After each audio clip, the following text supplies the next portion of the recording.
Great. Um, Good morning. So this is the Impact for Breakfast session on financial abuse led by the Grameen Foundation. My name is Kayvon Izadi. I am the head of Impact for Breakfast, and I'm going to just lightly moderate the session. Bobby is going to be the lead, and we have a couple of panelists. She will introduce them. I want to give you a little bit of background on Impact for Breakfast. We started about 18 years ago, led by Audrey on the call, and started out quite informally in a coffee shop and expanded from there. We are now more than 50 chapters around the world that host global virtual events just like this one, and also in-person events.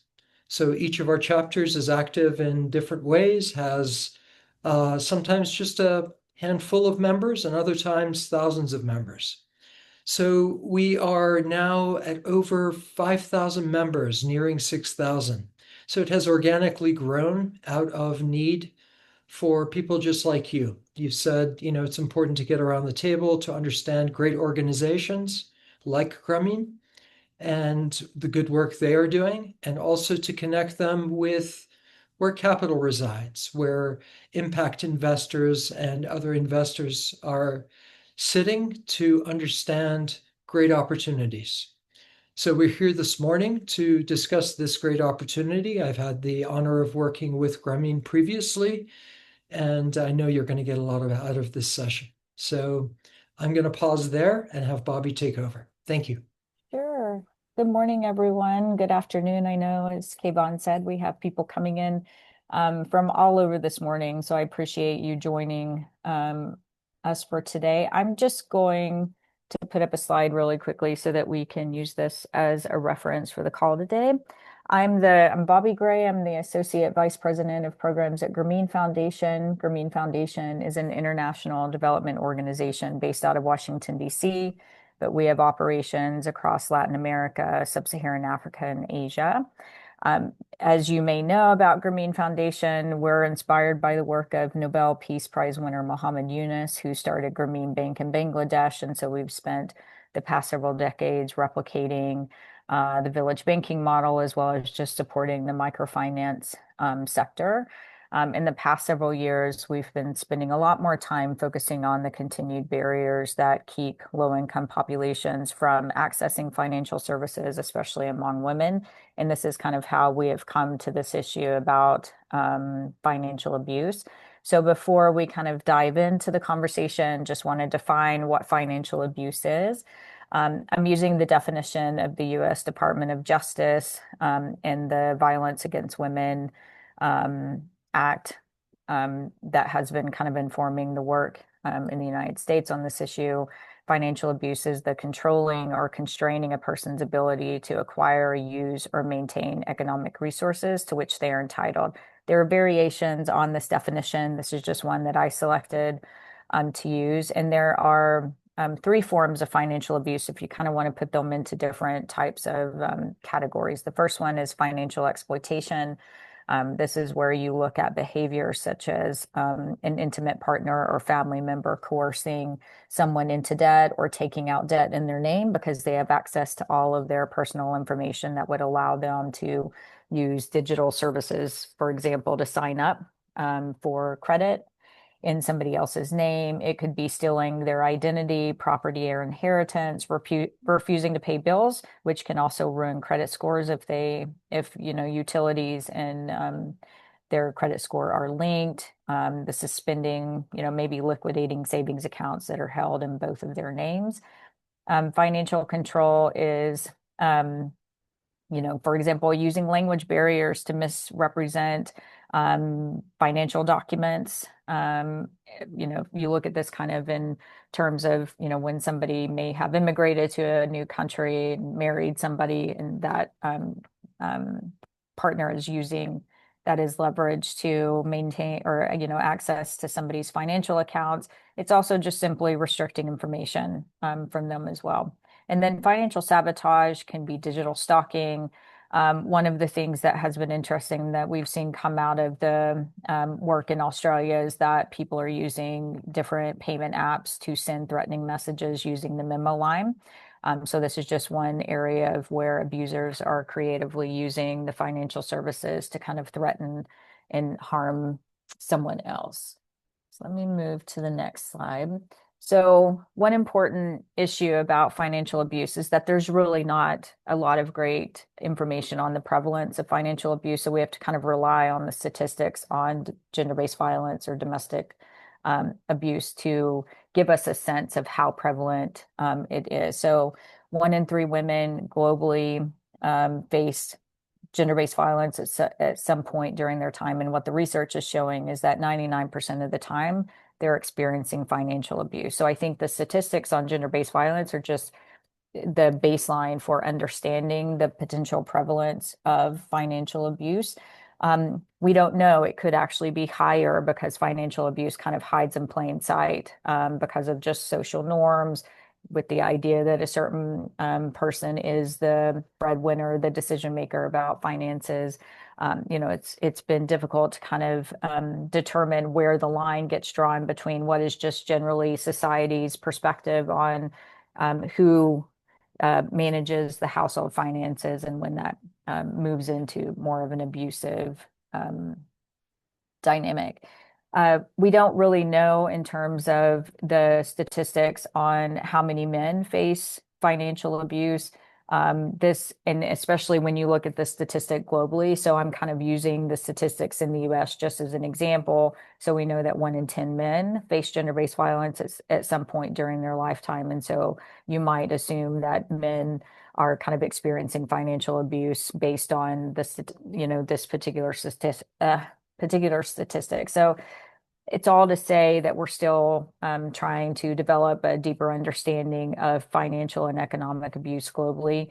And one of the reasons why I think we haven't really been discussing this, especially in the financial sector, or among any of us kind of working on economic security issues, is that the definition of economic and financial abuse has kind of been tucked in other forms of gender-based violence. And it's only recently, I would say in the past 10 years, kind of become its own form of abuse.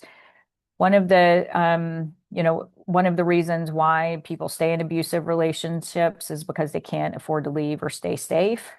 We hear this all of the time, especially if you look at domestic violence messages. But research is showing that victim survivors may be more likely to disclose financial abuse to a financial institution than to the police or domestic violence survivor advocacy organizations, as people are kind of seeking to either protect their financial assets or seeking support and getting out of debt that maybe somebody else has taken in their name.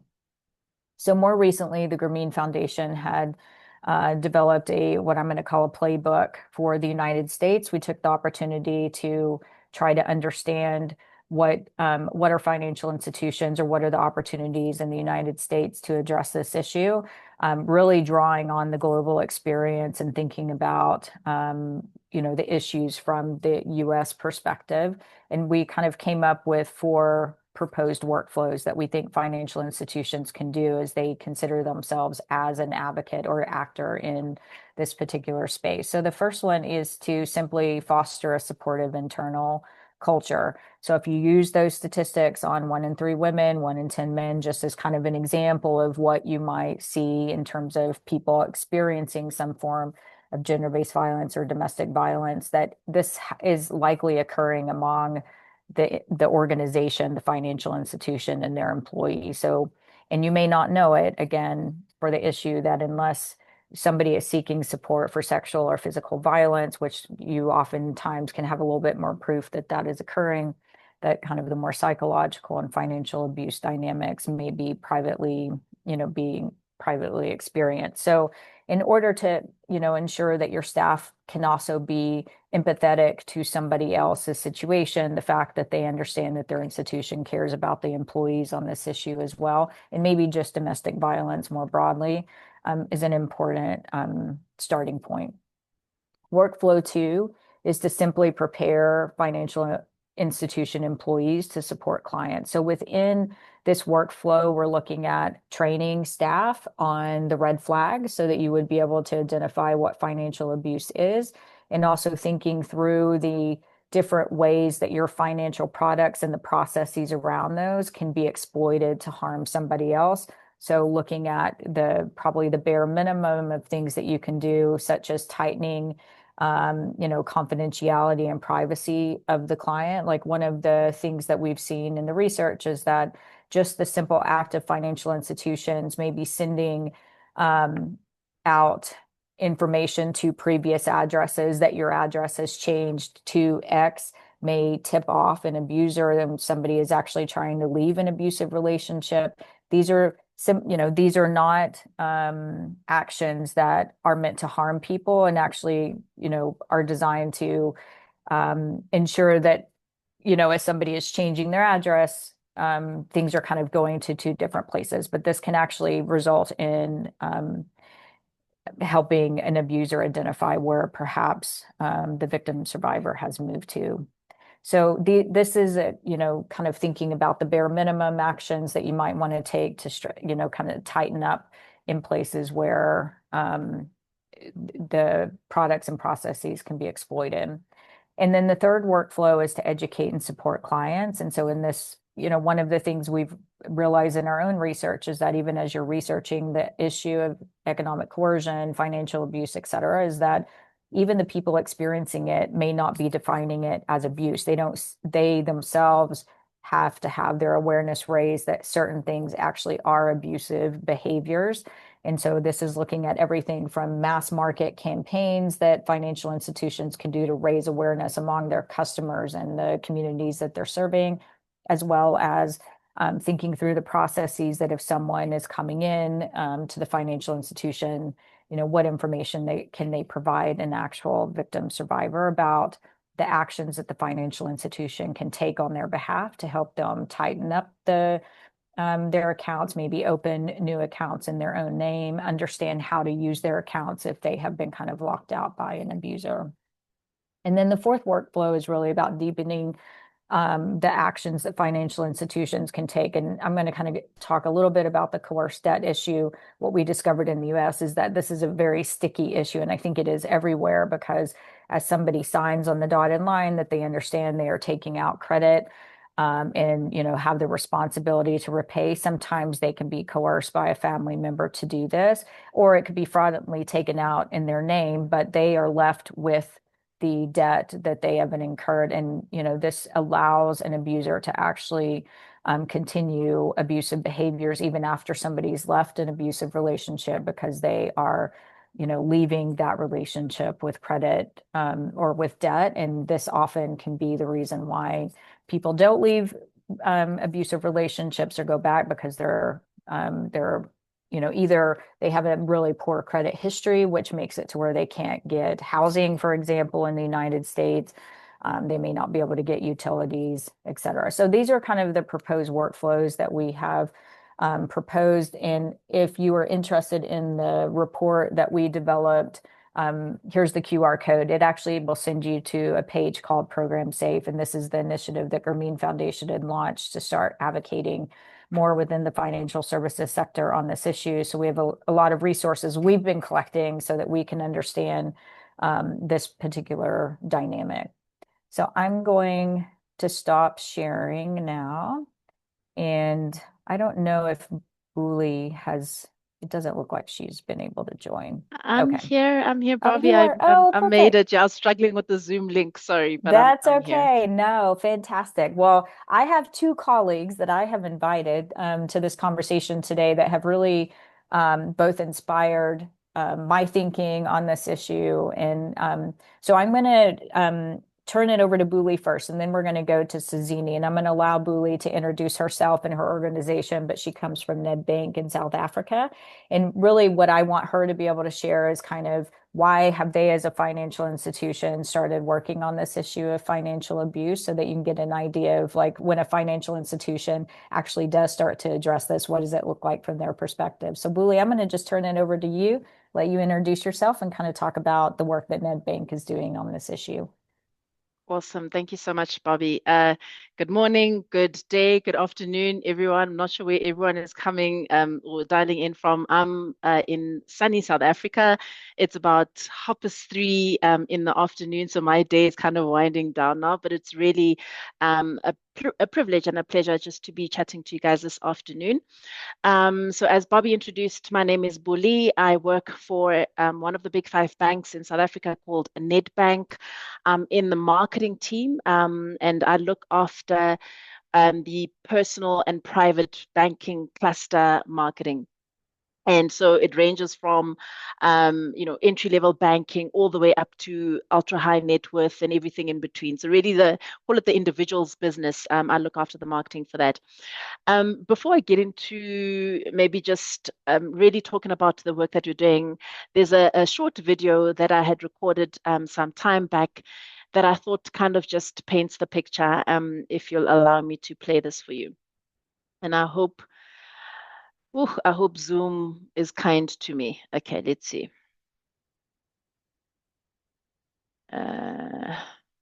Share sound. There we go.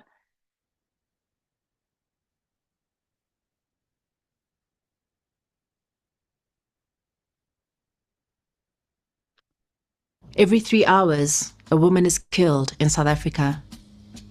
1 in every 3 women will experience gender-based violence in her lifetime. 50% of women experience abuse at the hands of their partners. Gender-based violence is a national crisis. And yet hidden in the shadows of the bruises and broken bones lies another insidious form of violence: financial abuse. It doesn't bellow, bruise, or bleed, but it buries souls. Financial abuse occurs in 99% of abusive relationships, meaning for many women, leaving is a price they simply cannot afford to pay. My name is Buli Ndlovu, and I believe in using the power of my voice to awaken courage and purpose in others, coupled with a personal ambition of driving awareness, agency, and financial autonomy in women. This is a commitment to systemic transformation in the very structures that shape women's lives. At Nedbank, our purpose is to use our financial expertise to do good. Our business ambition is to become a catalytic voice. We know that raising awareness about financial abuse starts with helping women recognize the signs. So we set out to cut through the noise during the 16 Days of Activism initiative and launched the Money Warnings campaign, placing warning strips on ads to expose how financial control traps victims in abuse. As South Africa marked 31 years of freedom, Nedbank asked a question: how free are you? This challenges the notion of freedom without financial independence. How free are you places financial freedom at the core of gender equity, combining public education, storytelling, partnerships, and practical tools to drive real change. We're not just raising awareness, we're building a pathway out. This initiative is grounded in the very DNA of our brand. We've reimagined a future where financial abuse no longer exists. We're focused on innovation through new products and new metrics. We're organizing across functions, and we are unleashing a collective purpose. The societal ambition? To bring financial abuse out of the shadows so that our daughters and their daughters will never inherit economic entrapment disguised as devotion. This is humanized growth. Now, I thought to share that piece as it really paints the context in which we are operating. So as a banking brand, we are incredibly clear that our business cannot thrive in a society that is ailing. Our business cannot thrive in a society that is weak and that is sick. And one of the pandemics that are actually plaguing our country and our society is this plague of gender-based violence. Now, as a bank, we really wanted to play a role in the societal ill. We really wanted to, say something, take a stand, but we didn't want it to just be, another purpose washing exercise where a corporate just comes in and they fly the purpose flag and off we go. But we wanted something that would be really authentic to who we are as a brand. And so when I speak about this notion that we're incredibly clear that our business cannot thrive in a weak society or an ailing society, how this comes alive is through our purpose, which we've articulated as using our financial expertise to do good for individuals, for families, for businesses, and for society. And so, in addressing this ill of gender based violence, we really had to think long and hard about what would be an authentic way of inserting ourselves in that conversation and an authentic way of us actually doing something about it. And given that what we have, the expertise that we have is around finances, we realized that the entry point into the gender based violence conversation was through financial abuse. And how might we use our expertise to actually do good? And so this initiative really was birthed, as I mentioned, I look after marketing, a part of the marketing. So it was birthed from a marketing perspective, but really with the intent of galvanizing the entire business in leaning into our purpose and creating a pathway out for victims within financial abuse. So we kicked off with the first initiative towards the back end of 2024.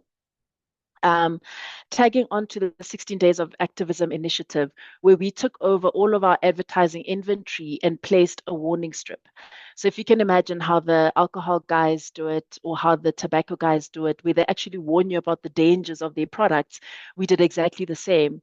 And here we were really highlighting and elevating the conversation around the fact that money can be used to abuse women because, as you saw in the video, and I think it's kind of a widely known statistic that, financial abuse occurs in 99% of domestic violence incidents. And the reason that women stay is because of the traps of financial abuse. And so in trying to raise this awareness, we really took over our advertising industry and we're really just kind of poking at the social consciousness of society and of the country. The second initiative that we then undertook was the How Free Are You campaign. So as I mentioned on the 27th of February, the 27th of April, apologies, which marks Freedom Day in South Africa, we really wanted to almost provoke a conversation, which was, amidst the conversations around Freedom Day, and we're celebrating 31 days of our political freedoms as a country. The question that we're asking people to introspect on is, can you really be free when you're not financially free? Yes, we've got our political freedoms, but are you really free if your finances, if within your finances, you're not really free? And so we were elevating this conversation. One of the hallmarks of this campaign was a survey that we put out on social media. And it was really run on a set of questions that ultimately, once you complete the survey, it gets you to, it gives you a certain archetype of who you are according to how you answered the survey. And it was one of 4, archetypes. And then within those archetypes, there was, various resources that we've bolstered in there.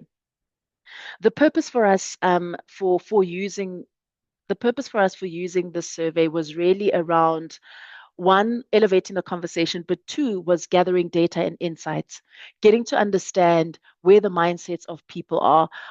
Is there a level of awareness? Where are people in this state of financial abuse?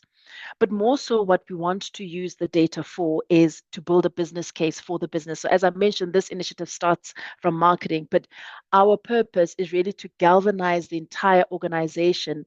And financial abuse is almost our leg into the greater female economy aspect of it.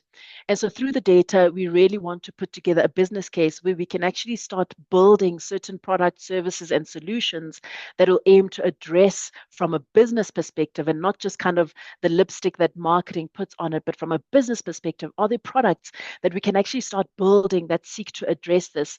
I mean, we realize, I think from a marketing perspective, we've really been quite ambitious. Where we started, we had these fantastic ideas of products that we can build.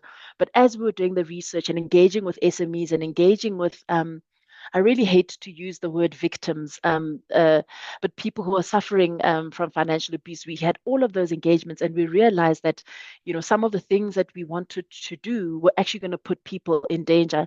So I'll give you one of the examples that we had of a product design, which is really when you go onto the Money app, which is our banking app. We had this fantastic idea of saying you can create a hidden account that only you could access, and it would require your biometrics and all sorts of things. But of course, this was marketing speaking. And once we went through the research and realized that actually, if a perpetrator kind of discovers this secret account, we could be putting you in more danger. So we had to kind of scrap that idea. So we had a lot of these ideas until we landed on this idea of perhaps we should gather data and do more listening first, as our first pass, listen more and then act. And so we're currently in that process of still gathering that data. We are, I mean, where we are right now is having paused a little bit on the campaign because of the information that is coming back. We're tweaking and we're changing as we move, but certainly the intent for us is really to create these pathways out. As I said, we really want to galvanize the business behind this, put a proper plan in place, and using almost financial abuse as the into the greater female economy and call it empowerment of females within the financial space. Bobby, I'm happy to pause there, and I don't know, I don't know if you want to take questions but yeah, that's kind of our story. Yeah, no, thank you, Buli. And hopefully everybody can see why I invited Buli to this conversation, because she's been very inspirational for even me thinking about the more like creative ways to address financial abuse than to just put, something on a website that says, hey, this is what financial abuse looks like. If you're facing it, come in and talk to us. Like, they are taking a very proactive stance, which I think is very exciting to see. And I think even studying the archetypes on the Nedbank website, taking the survey multiple times to kind of figure out where would I land if I took the survey a different way, also, provides different pathways for customers to kind of understand the different ways that Nedbank can support you, whether you're financially free and you are in a place where you can openly, explore your financial service options with Nedbank, or different ways, if you're not financially free, how they can actually support you as a customer. So now I'd like to invite Sazini from the International Finance Corporation, or the IFC, to also share why the IFC has started working in this area of financial abuse as well. So Sazini, I'll turn it over to you. Thanks, Bobby. So as Bobby has mentioned, I'm with the IFC, International Finance Corporation. We have been looking at financial abuse under the establishment of the Gender-Based Violence Center of Expertise. A big part of the work that we've been doing is working with our financial institutions group. And there's very limited data that speaks to where and how financial abuse is happening. We only see it from the Grameen Foundation, where you have shared some of your experiences, and it's predominantly from the US. So over the last year, we have been looking at gathering more data and understanding if financial abuse is happening and in what form. We launched a pilot approach, what we call a peer learning platform, in a number of countries with 7 banks, where we gathered some data to understand how financial abuse is happening from a banking perspective or a financial institution's perspective, whether there is, and what kind of products and services are open to abuse. I have a slide that I wanted to share, but I completely forgot, Bobby, that you said we should put them somewhere. It's okay. If you want to just hit the share button and share it directly from your side. I'm very key. I'm not open. Okay. All right, I'm not sure. Are you seeing my screen? No. No. Okay. I'm not sure what it's asking me to do. A window. Okay. I wonder if you will please grant browser access to screen recording, learn more. No. Are you able to see my screen? No, we're not. Okay, it's I'm not able to share, I think. So basically, what I wanted to show you was some of the feedback that we've received. So very early research that we've conducted we did a survey with 6,565 employees, that responded to the survey in the Asia Pacific region. The countries that participated had a bank each. That took part with Nepal, Papua New Guinea, Sri Lanka, Vanuatu, Cook Islands, Samoa, Solomon Islands, and Tonga. Of all these respondents, one of the main things we were asking customer-facing bankers if they have seen or experienced some form of financial abuse. And most of the customer-facing bankers did report that they had seen it. 45% of the respondents say they've seen and experienced financial abuse with one of their customers, for example.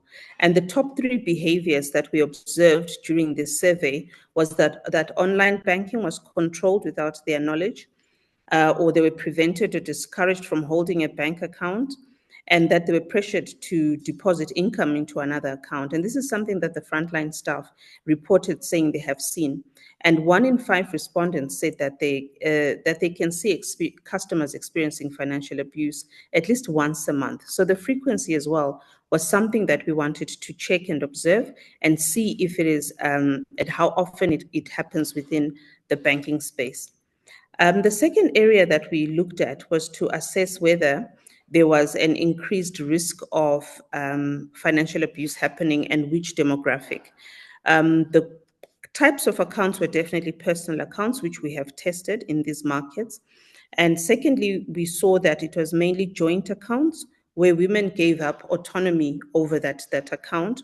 And those are preferential accounts as well, where there was a lot of abusive transactions that were happening.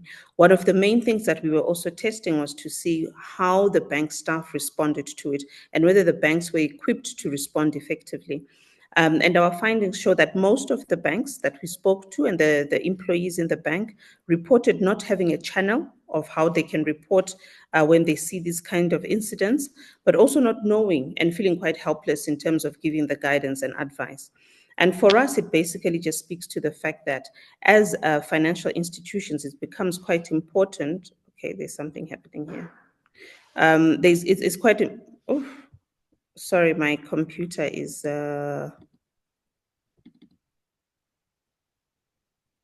not quite working properly. I had run-ins earlier. So okay, I'm back on. You haven't lost me? Because I can't see myself. No, we can still see you. Okay. So what we also found with that was that 80% of the bank staff surveyed realized that one of the things they could do was to actually support customers that are experiencing financial abuse. So whilst we can hear from the Nedbank case where they've gone to create awareness and understanding within their customer base, our focus has been around what the bank itself can do to mitigate that risk, whether it's through developing tools and services that can support customers in identifying and dealing with financial abuse, but also understanding how, as a bank or as a financial institution, we can take action around it. There should be a feedback mechanism that allows to do so, and we've seen that with Nedbank's case. But also we want to look at we think there are 6 steps that can be taken when you're looking at a financial institution where we give lending to. Obviously, those are our client base. And then giving them the lessons and know-how of how they can actually actively address financial abuse. Terms and conditions could be updated.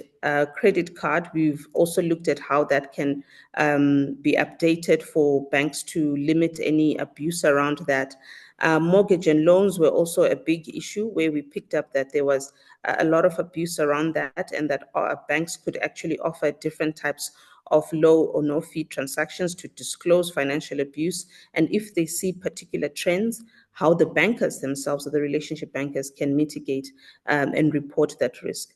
And for some, it's not exactly just looking at it from only the transactional or face-to-face personal banking, but looking at online banking as well.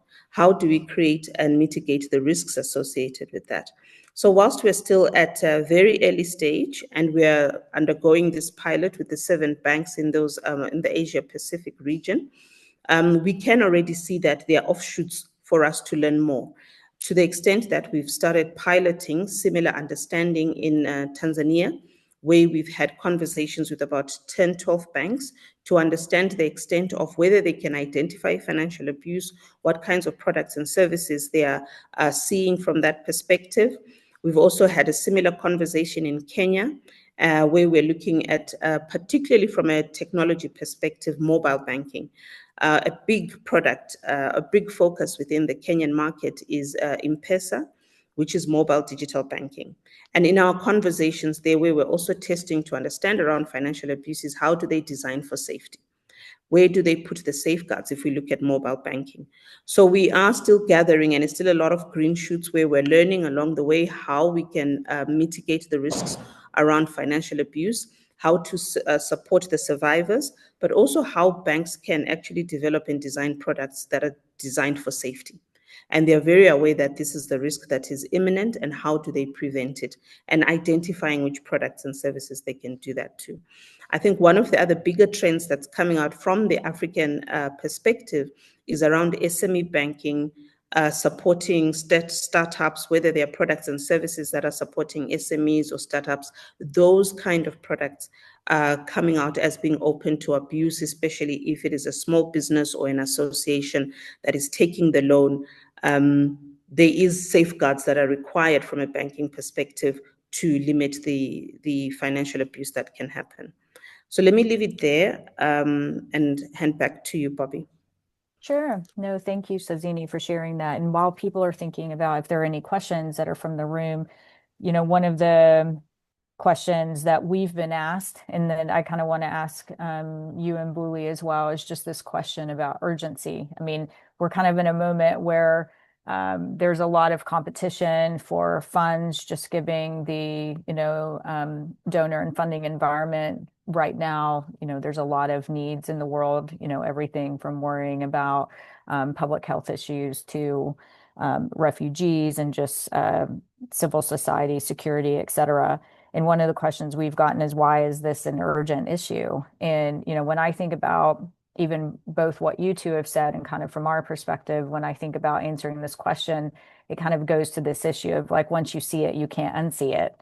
And, you know, my experience with the financial service providers that we've just even had informal conversations with about this issue is that they've all seen it, they've all experienced it at some form, and maybe repeatedly. Like, they know, you know, from some of the research that we have in Honduras, they know which customers, that if they tend to meet with customers in the community in a particular woman's house, or they go house to house, depending on, you know, the way that they provide services to their clients, they know which clients that they are very careful about, you know, meeting with them when their spouse is not there, or actually, you know, timing things in a particular way. Like, they know, but they feel like they're not well equipped to respond, you know, to those particular issues. And I think, you know, from my perspective, even when I was doing the research on the United States, like, somebody who comes from a fairly large bank in the US said, you know, I've seen this, and I wish I'd had some of this guidance years ago, at least to start informing like how I would respond in a safe way to support that customer.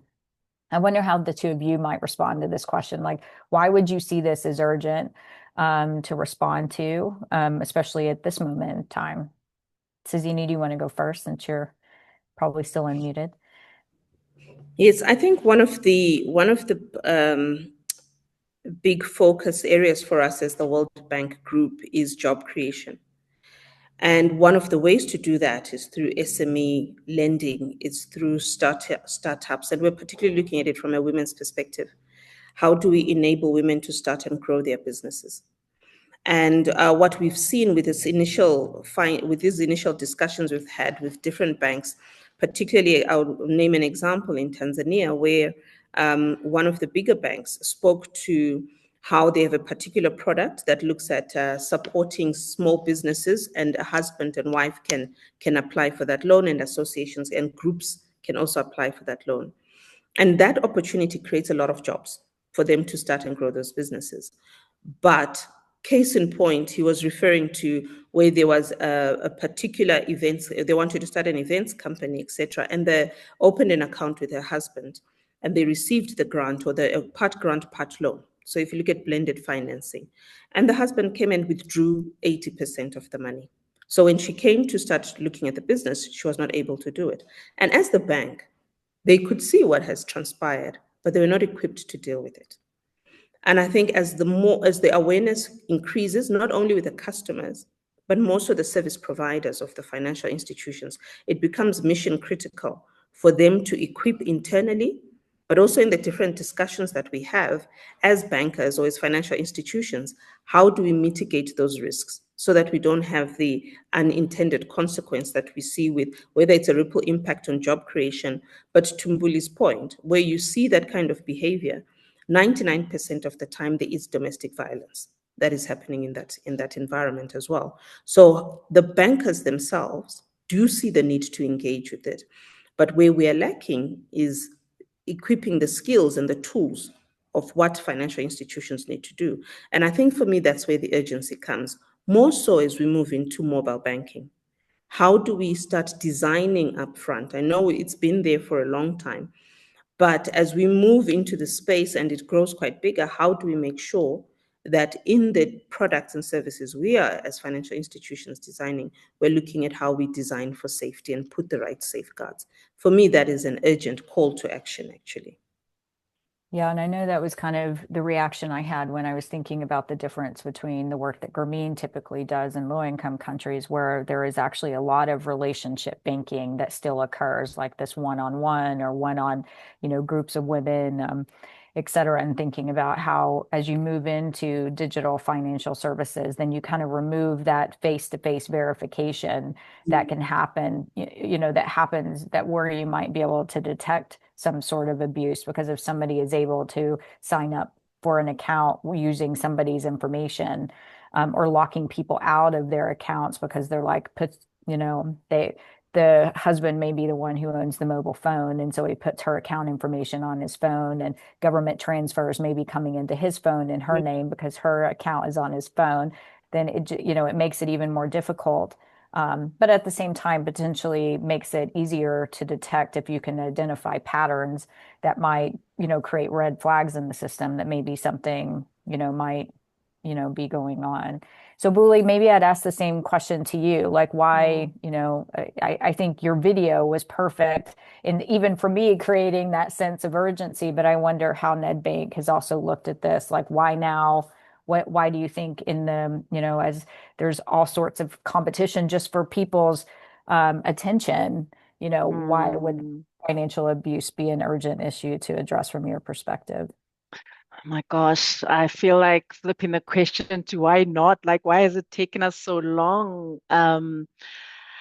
I'm going to answer the question in two parts. One from a business and a commercial lens perspective, because I think it's important to acknowledge that we're in an environment where driving the commercials is important, where showcasing value back to our shareholders is important. So I'll answer from that perspective, but I'll also answer, call it from a corporate citizen, just doing the right thing in society and moving our country forward perspective. So if I start on the business side, I think, Sazini answered and spoke very well around when you look at it from a small business perspective. So I won't belabor that point. But if I look at it from a consumer point of view, when we look at our books, right,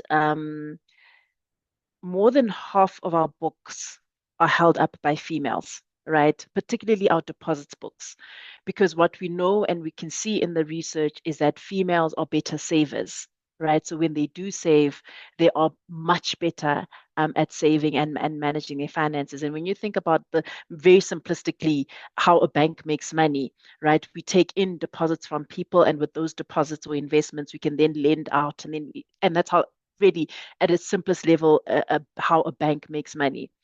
And so for us, in order to be able to sustain that model and sustain that business, and given that it's females who are actually better at doing the savings thing, for me, it's almost like the straight line.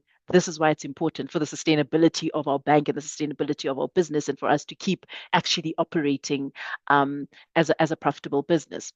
So that's the business side. Park that.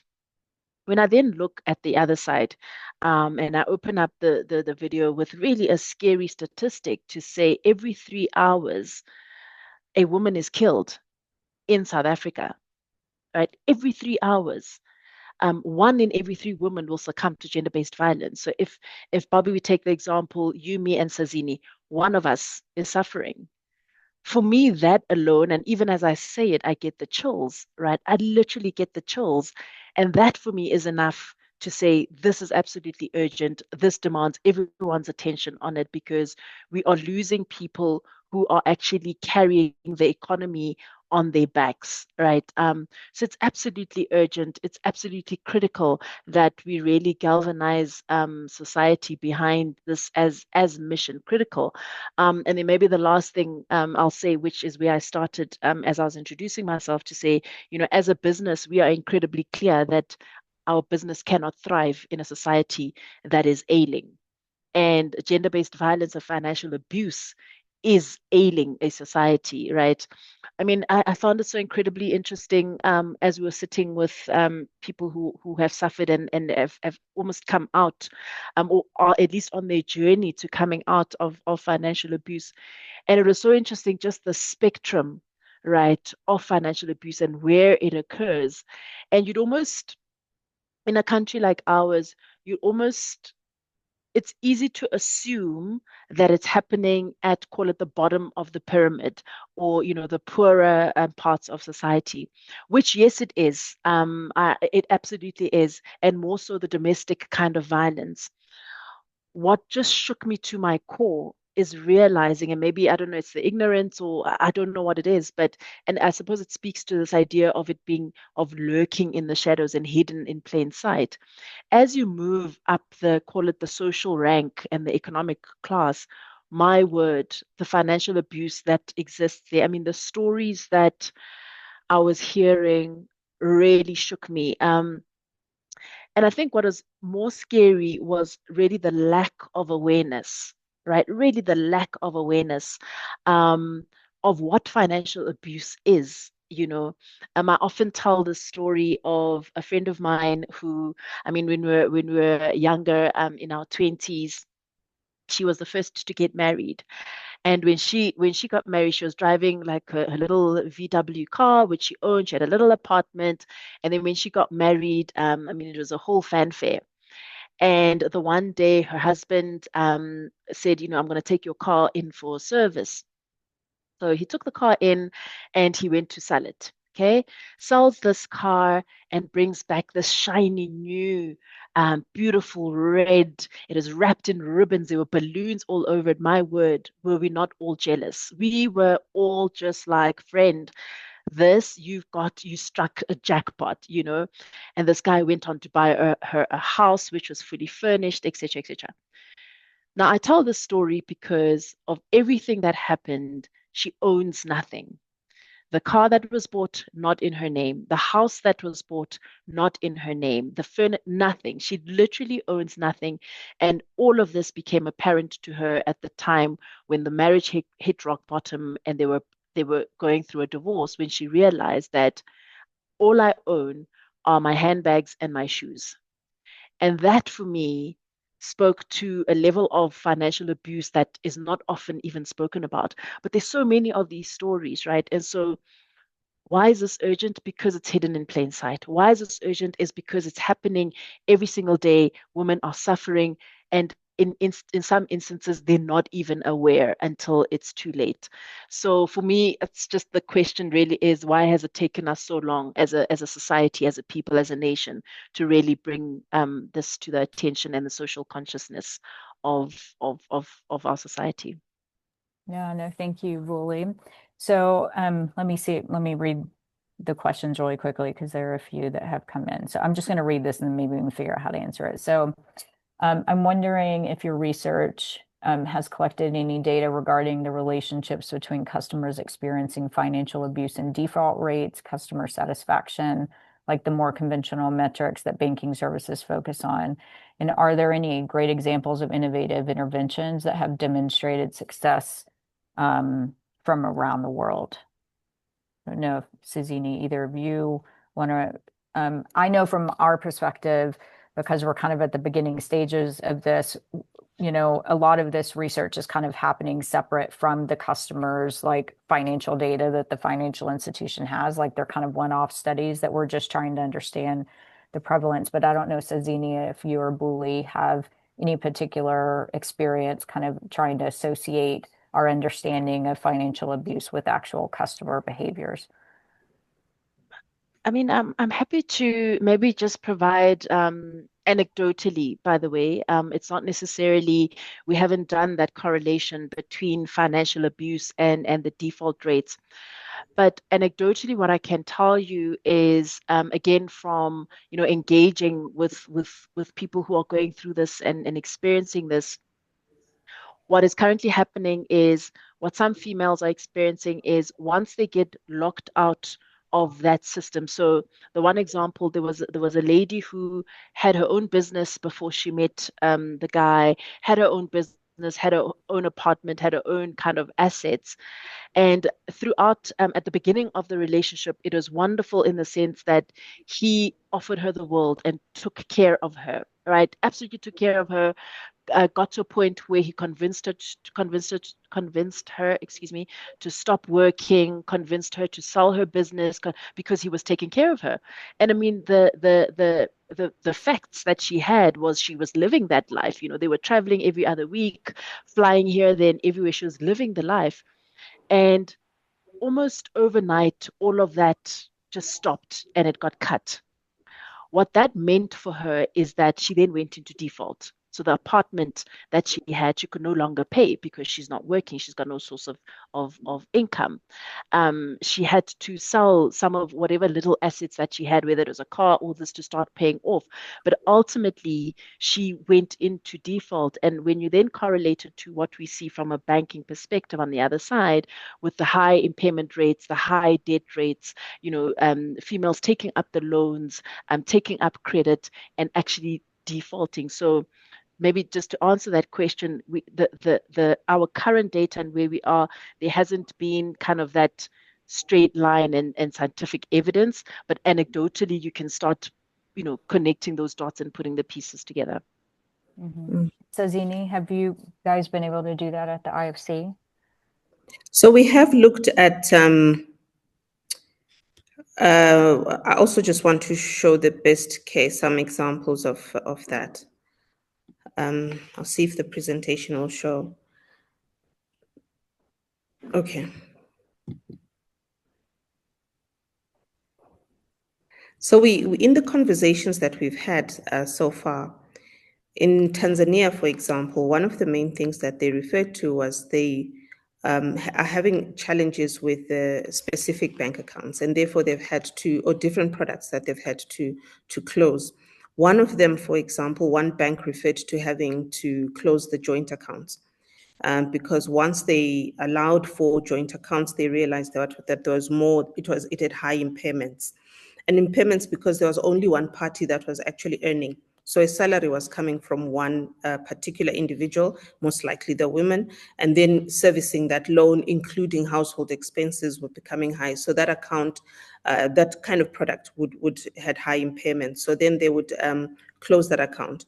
The other one that they referred to was government schemes, where there were preferential loans or a fund that was created, and specific banks were receiving those that particular fund, and that was looking at supporting gender-based violence survivors.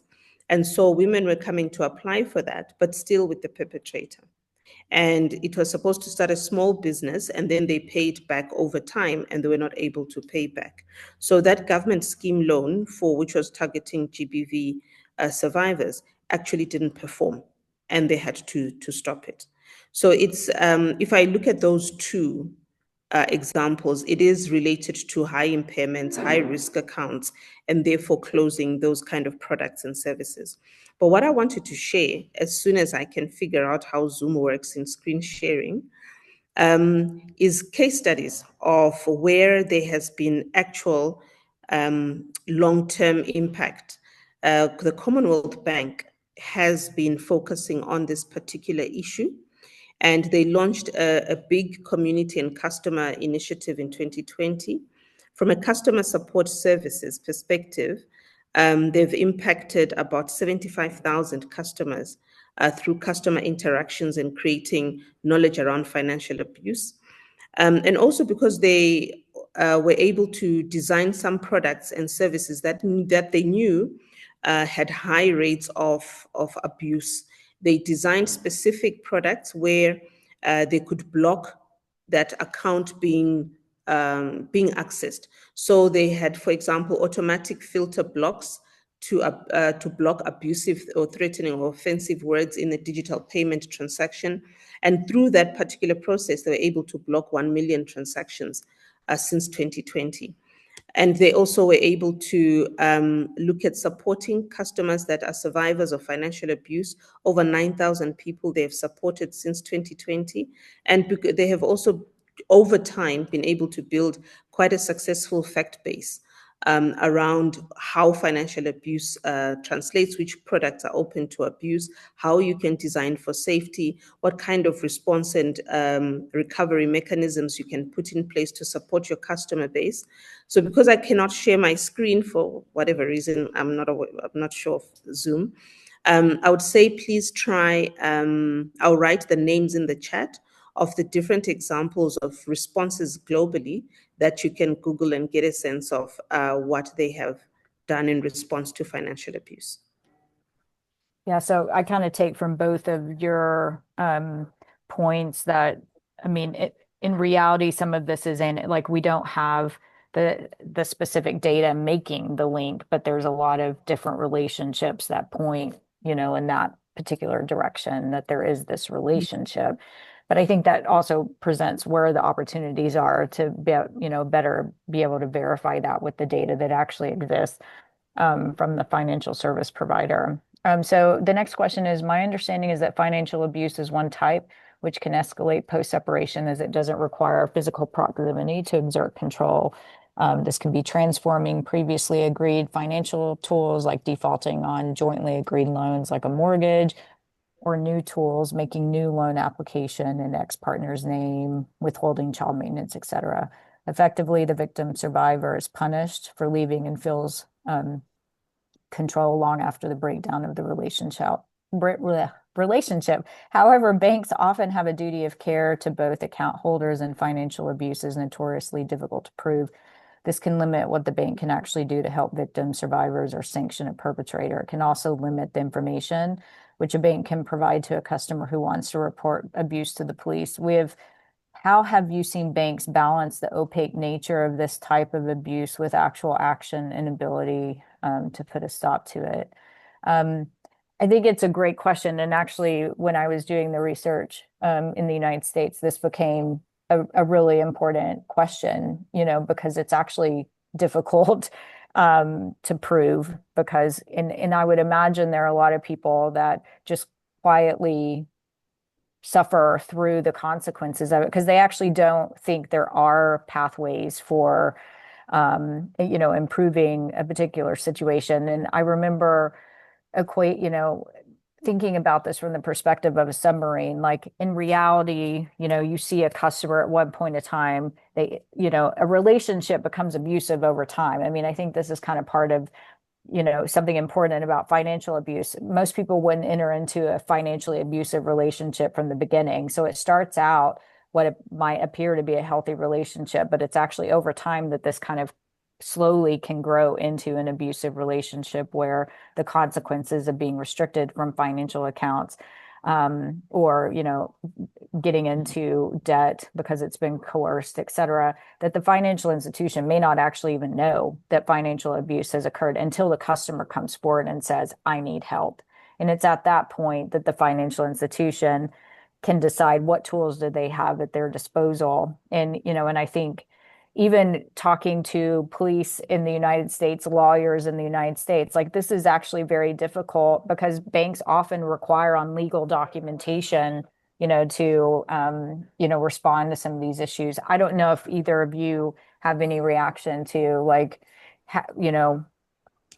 it's a sticky situation, but are there ideas at this point or reactions to that question from you guys?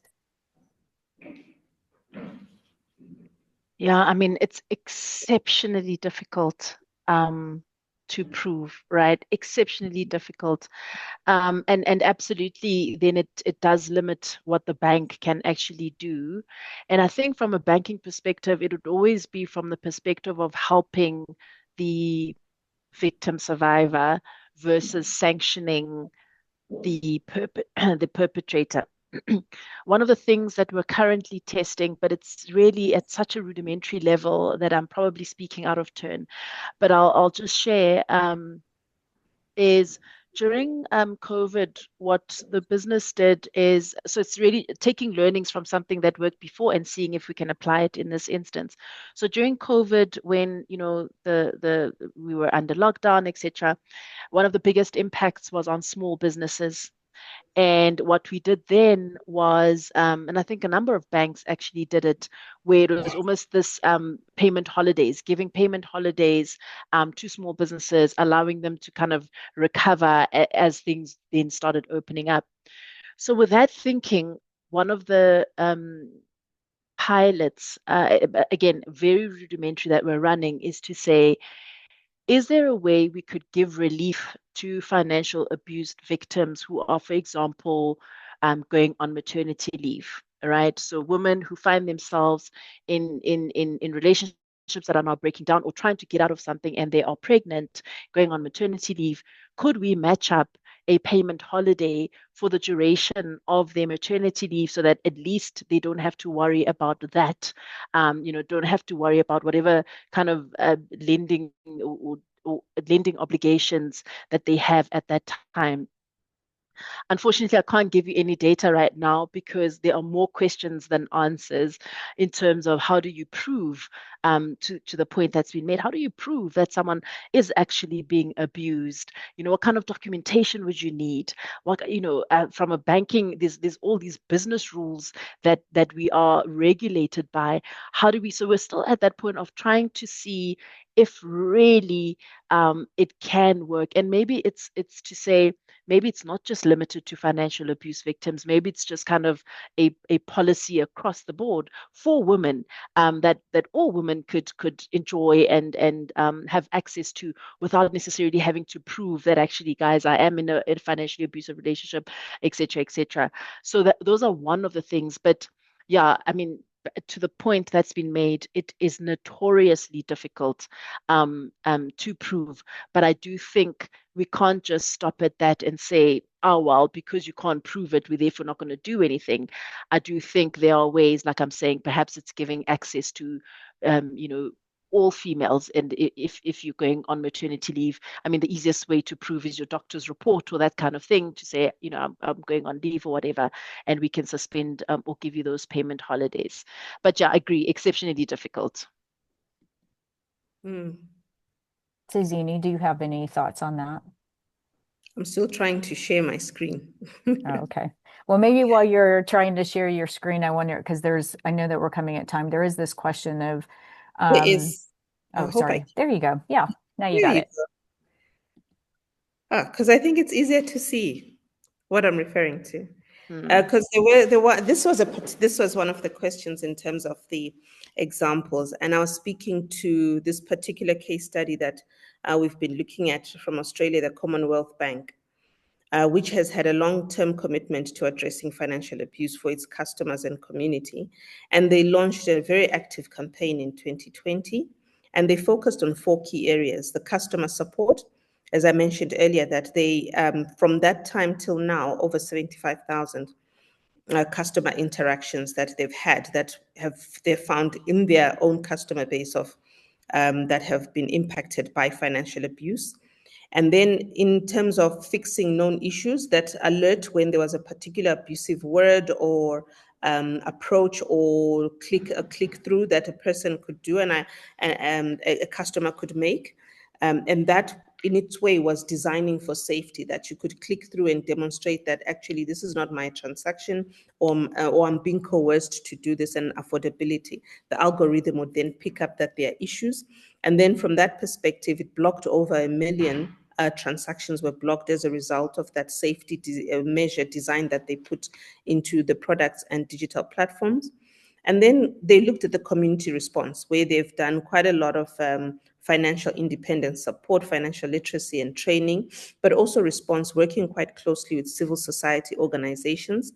And this was an open call for whoever they bank with, similar to what Nedbank has done to create an open awareness around it, regardless of where you bank. They moved a step further and actually looked at how to create support for them. And over time, like I was saying, if you get into the Commonwealth Bank and look at what they've done, you'll get quite a lot of information and research reports that they have done. So to the question of whether it's proven, I think this case study is a good example for us to say it has been tested and has been found to be quite a big issue. And then if we look more broadly, you will see that this is obviously with Australia and mostly the UK, and we are only now as the IFC starting to look at the Africa markets and the Africa banking sector. And we've obviously been talking to Bobby about expanding beyond the US and looking at Mexico as well, so we can build a better data source. But with the little that we have, you can see I will share these 2 slides for you to see what the Lloyds Bank has done, where they've offered accounts with no address to hide customer location after they leave a relationship, and they remove joint party from any account and separate debt. I know ABSA has also done similar kind of approach, where joint party or joint accounts really are a high risk, high impairment type of account and are open to abuse. And you'll see also the other types of campaigns that have been run by HSBC, BSP, and other Australian banks. I'll stop sharing. No, thank you for that. So, Kayvon, I think we're at time, right? Yeah, You tell me. Yeah. Okay. we are. I just want to take a moment to thank Bobby Boulid Sazini about sharing this important topic with us. All the participants, thank you for logging in. We will share the meeting recording with you and post it on our YouTube site. And if you have any questions at all, please feel free to reach out to me and to make any connections or get any answers to your questions. Aside from that, just want to say thank you and have a lovely day. Thank you, Kayvon. And thank you for Thank you. everyone for your participation everyone. today. Thank you, Have a everyone. great Thank you all. day. Thank you. Bye-bye. Bye. Thank you all. Thank you. Bye-bye.